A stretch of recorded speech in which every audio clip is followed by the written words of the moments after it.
Hello everyone, good evening. Welcome to result Guru. सभी का result गुरु पर बहुत स्वागत है। आज के सेशन में हम डिस्कस करने जा रहे हैं एचएसएससी ने आपके पुलिस कांस्टेबल की कुछ पोस्ट निकाली है। 5600 टोटल नंबर ऑफ पोस्ट हैं और यहाँ पर आप सभी को पता होगा कि आपका 25 अगस्त को इसी सेम एग्जाम का क्या है पेपर कंडक्ट कराया जा रहा है। तो ये आपकी जो लास्ट वैकेंसीज आई थी 6000 उसका पेपर है। उससे पहले ही यहाँ पर आपके सामने 5600 नए पोस्ट यहाँ पर आपको नोटिफिकेशन में दे दी गई है। अब इसके बारे में डिस्कस करेंगे कि कितनी पोस्ट मेल्स के लिए है, कितनी पोस्ट फीमेल्स के लिए है, एलिजिबिलिटी क्राइटेरिया क्या है, सीईटी क्वालिफाइड होना चाहिए या नहीं, सिलेबस आपका क्या रहेगा, सिलेक्शन प्रोसेस क्या है, फीस क्या है, आपकी जो सबमिशन की डेट कहाँ से कहाँ तक है, इस बारे में आइए अब हम डिस्कस करते हैं इसके नोटिस के साथ। तो यहाँ पर देखो, सबसे पहले बात कर लेते हैं कि आपकी जो सबमिशन की डेट है वो क्या रहने वाली है। तो सबमिशन की जो डेट है आपकी वो 10 सितंबर 2024 से स्टार्ट होगी और 24 सितंबर 2024 को इसकी लास्ट डेट होगी। लगभग आपको 14 दिन यहाँ पर फॉर्म फिलअप के लिए दिए गए हैं। कोई भी फीस यहाँ पर आपकी फॉर्म फिलअप की नहीं है, ना तो जनरल कैटेगरी के लिए, ना किसी और कैटेगरी के लिए, ना मेल ना फीमेल, किसी को इसकी कोई फीस नहीं देनी है। सिर्फ आपको इसका फॉर्म फिलअप करना है। उसके बाद देख लेते हैं कि कौन कौन इस फॉर्म को भर सकता है। इस फॉर्म को वही लोग भर सकते हैं जिन्होंने क्या क्वालिफाई कर रखा है, सीईटी ग्रुप सी का क्वालिफाइड है, वही लोग इस फॉर्म को फिल करें। ठीक है, उसके बाद बात कर लेते हैं कि कितनी पोस्ट है। टोटल नंबर ऑफ पोस्ट यहाँ पर 5600 दी गई हैं, जिसमें से कि 5000 पोस्ट मेल्स की है और 600 पोस्ट फीमेल की है।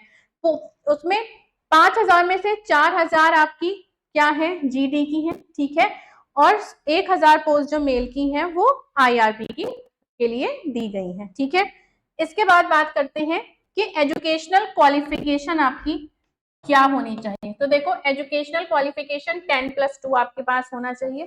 ठीक है, उसके बाद आपकी मैट्रिक में हिंदी या संस्कृत एक सब्जेक्ट आपके पास होना चाहिए और आपको कोई भी एक्स्ट्रा मार्क्स, कोई भी एक्स्ट्रा वेटेज नहीं है। अगर आपकी कोई हायर एजुकेशन है, 12th के बाद आपने ग्रेजुएशन किया है या पोस्ट ग्रेजुएशन किया है, उसके लिए आपको कोई एक्स्ट्रा मार्क्स नहीं दिए जाएंगे। ठीक है, पे स्केल आपकी कैटेगरी 1 to 3 की दे रखी है 21,700। उसके बाद एज की बात करें तो 18 से 25 साल यहाँ पर एज दी गई है और वो किस तारीख तक होनी चाहिए, 1 सितंबर 2024 तक आपकी जो एज है वो 18 साल से 25 साल तक के बीच की होनी चाहिए, ना इससे एक दिन ऊपर ना एक दिन नीचे। ठीक है, यहाँ पर एक्स सर्विसमैन के बारे में दे रखा है। अब देखते हैं सिलेक्शन और सिलेक्शन कैटेगरी क्राइटेरिया क्या होगा। ठीक है, तो देखो यहाँ पर आपके सामने तीन क्या कराए जाएंगे। पहला आपका पीएमटी होगा, फिर पीएसटी होगा और उसके बारे में देख लेते हैं। आपका जो टेस्ट होगा वो किस तरीके से कंडक्ट कराया जाएगा। पहले आपका एक क्वालिफाइंग टेस्ट है। यहाँ पर क्वालिफाइंग टेस्ट आपके दो रहने वाले हैं। पहला रहेगा आपका पीएमटी। ठीक है, तो यहाँ पर पीएमटी आपको क्लियर करना है और पीएमटी के लिए उन्हीं बच्चों को लिया जाएगा जो बच्चे ग्रुप सी से सीईटी क्वालिफाइड होंगे। ठीक है, तो यहाँ पर देखो, पीएमटी जिसने पीएमटी क्वालिफाई कर लिया फिर उसे पीएसटी के लिए बुलाया जाएगा। ठीक है, जिसने पीएमटी क्वालिफाई किया है उन्हीं बच्चों को पीएसटी के लिए बुलाया जाएगा। और पीएसटी में क्या होगा, आपकी 2.5 किलोमीटर की एक रेस होगी मेल्स के लिए। ठीक है, जो उन्हें 12 मिनट में कवर करनी होगी। उसके बाद फीमेल की 1 किलोमीटर की रेस होगी जो उन्हें 6 मिनट में कवर करनी होगी। और लास्ट में एक सर्विसमैन की दे रखी है, 1 किलोमीटर की रेस होगी जो उन्हें 5 मिनट में कवर करनी होगी। ठीक है, यहाँ पर आपको बताया गया है कैंडिडेट जो भी फेल हो जाएंगे, पीएसटी में जो फेल हो जाएंगे वो आपके नॉलेज टेस्ट के लिए, रिटन टेस्ट के लिए फर्दर आगे नहीं भेजे जाएंगे। जो पास हो जाएंगे उन्हें ही आगे भेजा जाएगा। Only the candidates who qualify the standard prescribe for physical screening test shall be allowed to take part in the further process of selection. यही बात आपसे कही गई है। अब आ जाते हैं नॉलेज टेस्ट पर। ठीक है, नॉलेज टेस्ट पर आते हैं कि नॉलेज टेस्ट से रिलेटेड आपको क्या है, कितने नंबर का पेपर होगा, कितने क्वेश्चंस होंगे, मल्टीपल क्वेश्चन होंगे, मल्टीपल चॉइस क्वेश्चन या सब्जेक्टिव होंगे। देखो यहाँ पर बोला जा रहा है कि जो शॉर्ट लिस्टेड कैंडिडेट्स होंगे वो क्या होंगे, equal to 4 times the number of advertise post. कितने लोगों को यहाँ पर सिलेक्ट किया जाएगा, जितनी पोस्ट है उसके 4 गुना लोगों को। ठीक है, अमंग दोस्त किस में से, उन बच्चों में से जो पीएमटी और पीएसटी को क्लियर करके आगे आएंगे।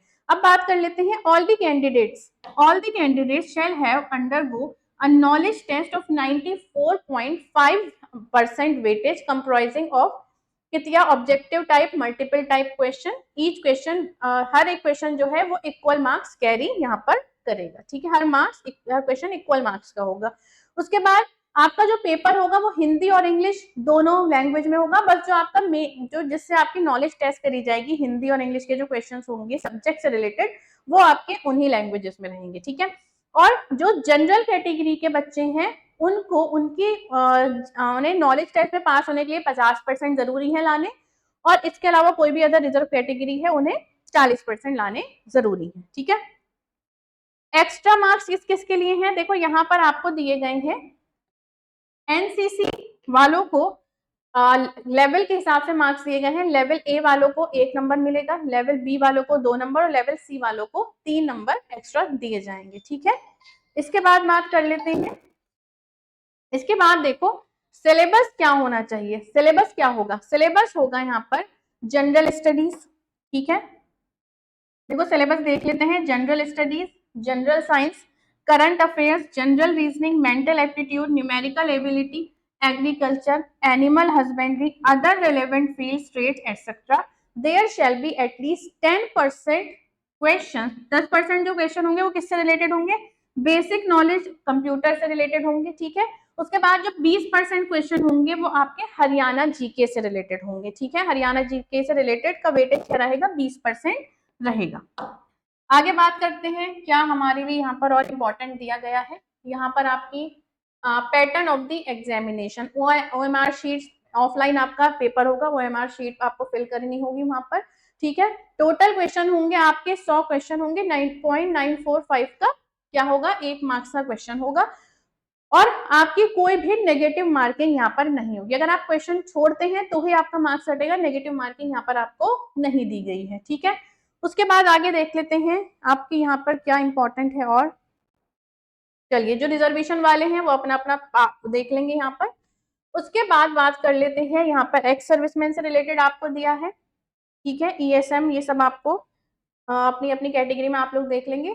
इंपॉर्टेंट गाइडलाइंस यहाँ पर सब देख लेंगे क्या है। उसके बाद हाउ टू अप्लाई, अप्लाई कैसे करना है, आपको ऑनलाइन जाकर फॉर्म को सबमिट करना होता है।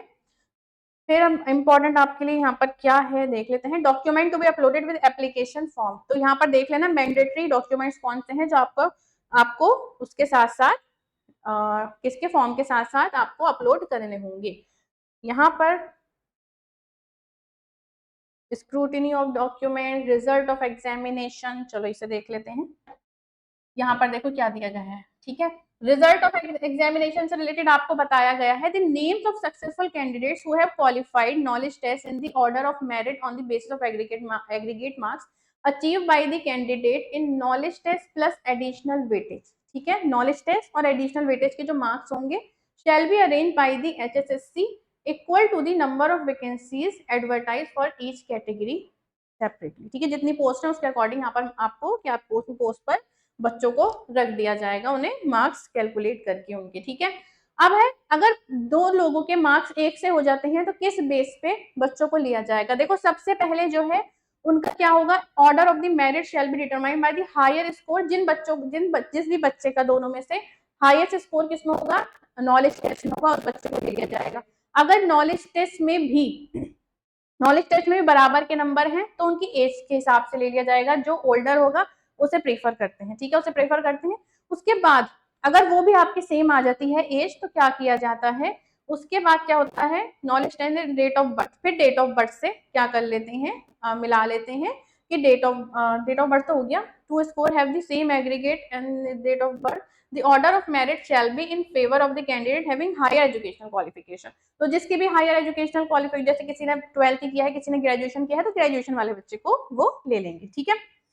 इसके बाद देख लेते हैं लाइकली कॉजेज ऑफ रिजेक्शन। अब यहाँ पर देख लेना कि ये तो हमने देख लिया, अब रिजेक्शन को भी देख लेना कि किस बेस पे आपको रिजेक्ट किया जा सकता है, ठीक है। यहाँ पर भी आप लोग पढ़ लेना एक्शन अगेंस्ट कैंडिडेट्स और फाउंड गिल्टी ऑफ मिसकंडक्ट। तो यहाँ पर मिसकंडक्ट सब आपको दिए गए हैं, क्या आपको नहीं करना है। ठीक है। एग्जाम में आपको फोन नहीं लेके जाना है, ये सारी गाइडलाइंस आपको पेपर में जाने से पहले जैसे देखते हो ना क्या करना है तो क्या नहीं करना है, ये भी एक बार आप लोग देख लेना। ठीक है। इसके साथ साथ इन्होंने एक फॉर्म दिया है यहाँ पर, ये आपको ये जो आपका फॉर्म है ये ईडब्ल्यूएस वालों के लिए है। ठीक है। ये इनकम सर्टिफिकेट का फॉर्म है और ईडब्ल्यूएस के लिए आपको करना है 2024 से 2025 का नया आपका क्या होना चाहिए, आपको रिन्यू कराना होगा अपना ईडब्ल्यूएस का सर्टिफिकेट। तो ये एक पूरी इंफॉर्मेशन है जो मुझे आप तक डिलीवर करनी थी। तो मेरी फिर आपसे मुलाकात होगी किसी और सेशन में। तो सभी अपना ख्याल रखेंगे। जिसको भी फॉर्म भरना है वो 24 सितंबर से पहले इस फॉर्म को भर देना। ठीक है। चलिए bye bye, take care and thank you so much.